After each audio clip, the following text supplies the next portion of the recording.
On n'est toujours pas fixé sur le sort de Sébastien Adjavon, en garde à vue depuis ce vendredi à 18 h.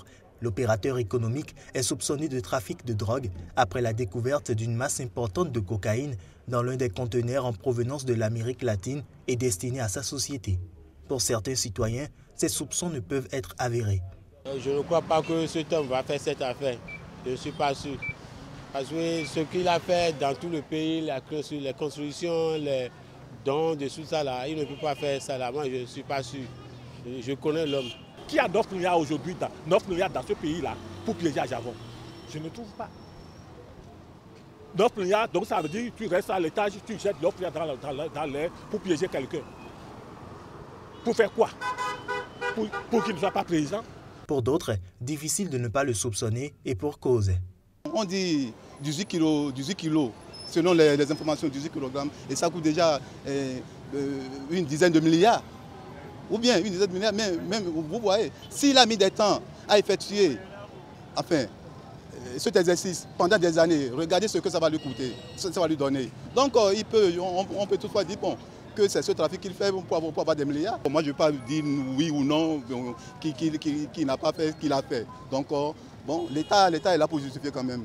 L'État interviendra-t-il comme l'interpellent les citoyens? Les jours à venir, nous le ferons savoir.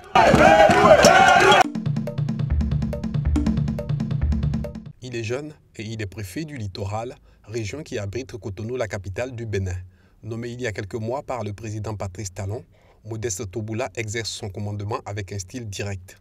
Un style sur lequel il s'explique. Si nous avons lutté pendant 10 ans pour ce que vous savez, je ne vais pas revenir sur ça, et que nous avons mis cette énergie exclusivement au service du peuple, et dans le domaine de la lutte syndicale, pourquoi ne pas faire la même chose lorsqu'on a l'opportunité maintenant de changer les choses? Devant les journalistes, Toboula parle de tous les sujets sans langue de bois. Et lorsqu'il évoque ses rapports au début tendus avec le maire de Cotonou, c'est avec beaucoup d'humour. Chacun devait marquer son territoire, je l'ai fait. Plus sérieusement, le préfet du littoral reconnaît que le maire de Cotonou a un immense pouvoir. Lui n'en a pas moins pour autant. Pour lui, les rapports avec le maire devaient ressembler à ça. Il y a simplement à ce que chaque autorité respecte l'autre, lui donne sa place, lui reconnaisse son pouvoir et reste dans son pouvoir. À ceux qui le soupçonnent de viser la place du maire de Cotonou, Modeste Toboula répond qu'il est bien plus ambitieux que ça. Même s'il reconnaît que les maires sont dans une situation précaire, le préfet Toboula soutient qu'il n'y a aucune main du nouveau départ derrière tous les maires destitués. De façon légale, il n'y a aucun chevauchement de l'action politique dans cette activité de destitution de maire. De façon légale, ce qui se fait jusqu'ici se fait dans le respect de la loi et des décrets y afférents. Dernier sujet abordé, le racket des forces de l'ordre. Sur la question, le ton est bien plus ferme. Attention, c'est le commandant qui parle. J'ai été clair. Si un agent est malade, il se fait traiter, reste à la maison.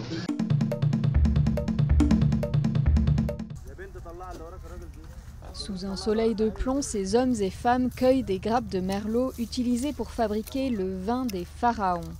Ce vignoble se situe dans la vallée du Nil, en Égypte, où pourtant l'islam est religion d'État. Mais depuis le début des années 2000, 2 vignobles se sont lancés un pari fou, ressusciter la viticulture égyptienne.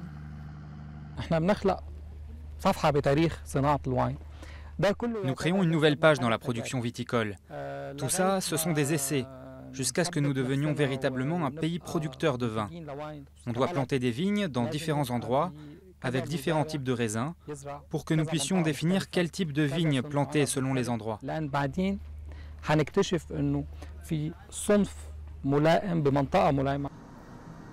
Les pharaons pratiquaient la viticulture 3000 ans avant notre ère. Elle s'est également développée sous la colonisation britannique avant de presque disparaître après le coup d'État de Nasser en 1952. Aujourd'hui, on trouve une dizaine de vins rouges, blancs ou rosés sur le marché, dont certains sont primés à l'international. Il a fallu s'adapter un petit peu aux conditions climatiques sévères extrêmes. Donc nous avons développé des systèmes d'irrigation tout à fait spéciaux. Nous avons des systèmes d'humidité qui mesurent donc tous les jours l'humidité du sol, l'humidité de la plante. Le renouveau du vin égyptien est une bonne nouvelle pour les restaurants du Caire. Dans cette société conservatrice, l'alcool est souvent vu d'un mauvais œil et des droits de douane de 3000% rendent impossible l'importation de vins étrangers. On nous avait dit qu'il y avait soit le vin mot de tête, soit le vin passable, mais qu'il n'y avait pas de bon vin. Maintenant, je pense qu'il y a du vin de bonne qualité. Il y a toujours le vin mot de tête, mais il y a aussi du très bon vin, comparable avec la plupart des vins internationaux.